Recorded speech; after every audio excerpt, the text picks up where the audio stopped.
China Blossom, welcome to Mr. Nathan Bickett.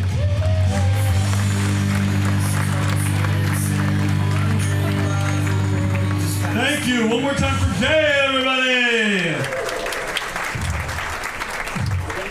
It's actually Alan Pickett, but give it up for him anyway. That sucks. At Alan P. Comedy. Follow me on Instagram, not Nathan. Okay, let's move on. All right. No, it's good to see you. Hello. I just had a birthday recently. I turned 36. Nah. Okay. Well, you know what they say when you turn 36. No one gives a shit. Exactly. The old saying. Yep, 36. Hope I'm not too young for you, or old. I don't know. You're all 21, right? Yeah. I just hope I get better presents next year than I got this year. Like, I got lottery tickets as a birthday gift. Anybody else your shitty friends? Ugh, worst gift ever. Happy birthday. Here's some false hope. Lottery tickets. You might as well just hand me a slip of paper that says, go fuck yourself. It's the same thing. If you ever do get lottery tickets as a gift, though, here's what you do. Well, besides reassess who you keep in your life, but also accept them graciously, take them home with you, and then whether you win or lose, the next day, go up to the person who got them for you, say, hey, thank you so much for the lottery tickets. I won $5 million off one of them. And then that person will go kill themselves, as they kind of should. Look, I don't want to seem like I'm salty about a gift I got a year ago. Right? Time's passed. I'm over it. Hopefully my parents will get me something better next year. Fingers crossed. They can't. They killed themselves. They're fine. Yeah, strap in. No. I am feeling good, though. I grew a sweet beard for this, if I do say so myself. I grew the beard. Well, I really grew the beard so that people would stop telling me I look like the guy from The Hangover. Didn't work. It is so insulting. It's been 20 years. I'm so much better looking than Bradley Cooper. Let's be real. The worst is I go to bars. It's the only reason women ever want to talk to me. Like, they come up to me all the time. Oh my God, you look just like the guy from The Hangover. I'm always like, well, would you fuck the guy from The Hangover? And they're like, no. And I'm like, go away. Waste our time. But I do love performing in North Andover. I actually live here. Anybody else? Oh, you live in the restaurant too? Cool, awesome. Hey, neighbor. Haven't seen you around. Isn't it great living in such a nice town surrounded by 55 dumpster fire towns? The bee's knees, yeah, absolutely. When I first moved here, when I talk to people from out of town, I tell them I live in Boston, but I stopped doing that because I quickly learned that literally any time you tell someone you live in Boston, they immediately start talking to you in a dumb New England accent, right? Yeah, I live in Boston. Oh, Boston! Chowder! Pat the cat! Like, are you having a stroke? What's going on? Seriously? You can't even hear the word Boston without turning into Peter Griffin from Family Guy? Really? And it's rude as fuck. I don't do that to people. You know, if someone tells me they're from Alabama, I'm not going to be like, oh, Alabama, racism, incest, get her done. I'm not doing that. It's not nice. So I know what you guys are probably thinking. When's the last time this guy got laid? I'm glad you asked. I'll give you a hint. Last time I got laid, it was at a costume party. And what night of the year do people normally have costume parties? Halloween 2019. Nailed it. Now, you got laid at a costume party. I know what you're probably thinking. Oh, did he get laid because she couldn't see his face? Yes. I've been single for a while, and it's okay. You know, I know it's hard, whether you're single or in a relationship, right? Because the grass is always greener. Right? When you're single, you're like, oh man, I really wish I were in a relationship right now. And then when you're in a committed relationship, you're like, oh man, I really wish I were dead right now. You laughed at that too much. It's always good to see who the miserable couples are. Sorry about that. But it has been hard, though, trying to get out there and date and meet women. So I've actually been using dating apps ever since they were invented. No shame in the game. I use them all. Tinder, Bumble, Black People Meet. Fair enough. I'm obviously not black, but I'm willing to convert, so it's okay. I need the apps because I can hold a conversation with a woman, but I'm terrible at starting one. I could use some help. Like I wish Google Maps had a feature that could help me navigate talking to women. Yeah, I'd probably find a way to fuck that up too. Though honestly, I go to the bar. Google Maps would be like, walk 5 feet to woman with white shirt at end of bar. Then sit down. Let's sit down. This will only take a second. You don't have to do a lot. Ask her how she's doing. How you doing? That's a lot better than it usually goes. Off to a good start. Give her a compliment. Nice tits. Recalculating. Fuck it up every time. With respect. With respect. She was one of the ones who laughed at that joke. Anyway.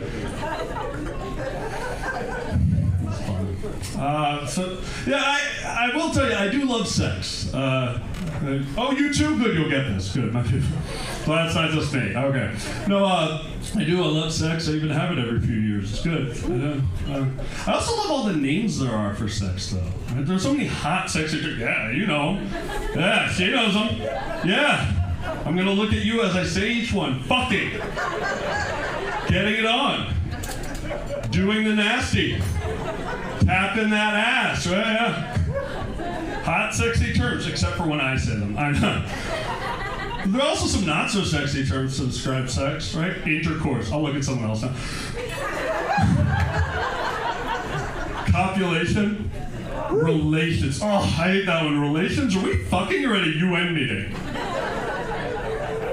Now, granted, you can't spell ambassador without that ass. That is true. It's a good wordsmithship. What do you think is the worst name for sex? Anybody? I'll tell you what it is. Okay. I won't make you do the work. It's coitus. It's coitus. Yeah.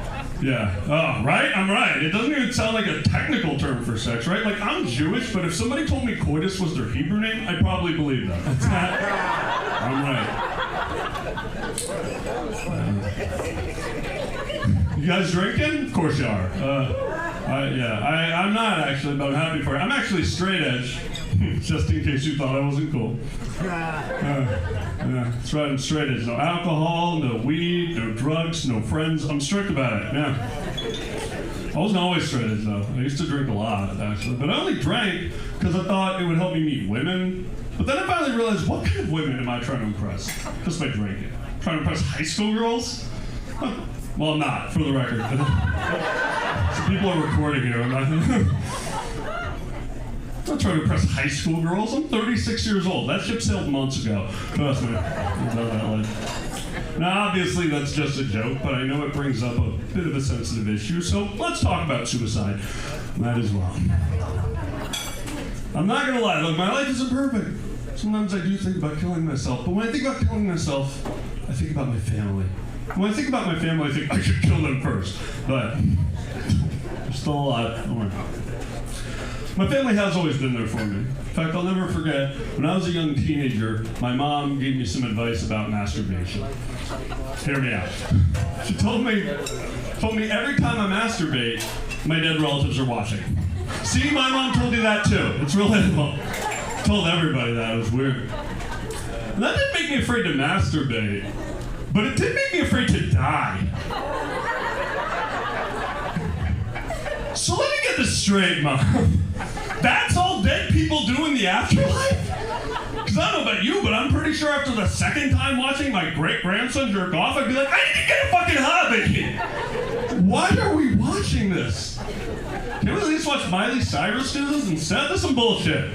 After the second time. Did you catch that? Just in case the joke wasn't creepy enough. I'm starting to think God doesn't like me very much. Maybe because I say things like everything I just said for the past 10 minutes. That's little things. I feel like he screws with me. Like, just little things. I feel like he made me like prunes a little too much.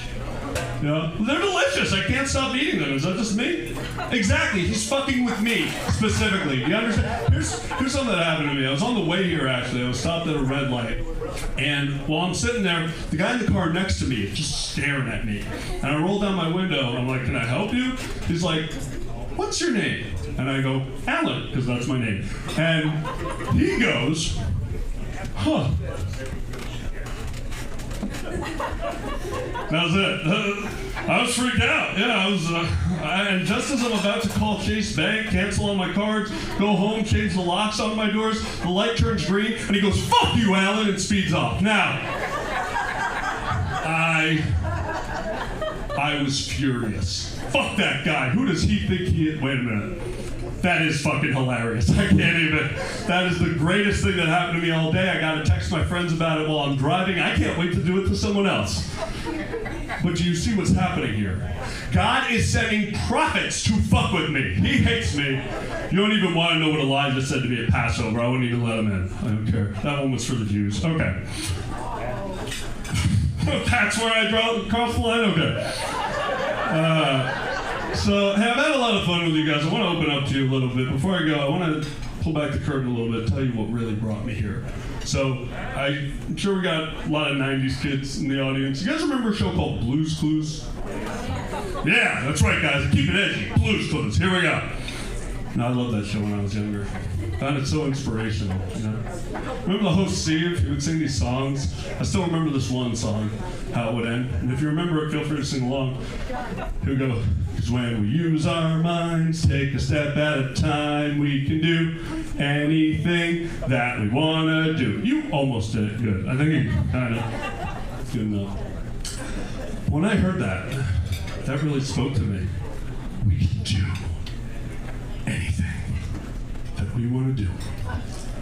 When I heard that, this is serious life. Now, when I heard that, I turned to my mom and I said, "Mom, you know what I want to do? I want to be a stand-up comedian." All right. I'll never forget. My mom said to me, "Alan, I don't think you should watch Blue's Clues anymore."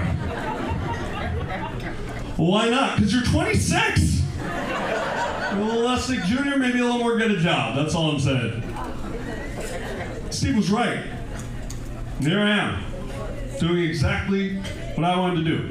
And I really am so grateful because I do get to live my dream. And I had such a great time with you guys tonight, and that's real.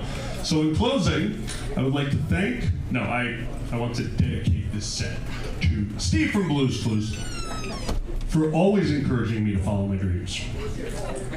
And if I could be myself for just a moment, I really would like to dedicate this set to my parents, who I am thrilled to say are here tonight. Plot twist! I told you they were still alive. You didn't believe it. Mom, Dad, it means the world to me that you're here. And every time you come to one of my shows, I still feel like that 6-year-old kid in the school plays is doing my best to make you proud and not shit myself mid-performance. I succeeded with that, by the way, don't I? I really do want to thank you both, though, from the bottom of my heart, in front of everyone, for always supporting me in this dream of mine with your words of encouragement, coming to my shows, and night in and night out allowing me to tell horrible, disgusting lies about you to these strangers right in front of your faces. And I just want you both to know that I have absolutely no legitimate plans of murdering either one of you. I love you, Mom and Dad. I love all of you, and I hope that all of your dreams come true. Thank you so much. You've been awesome. Thank you.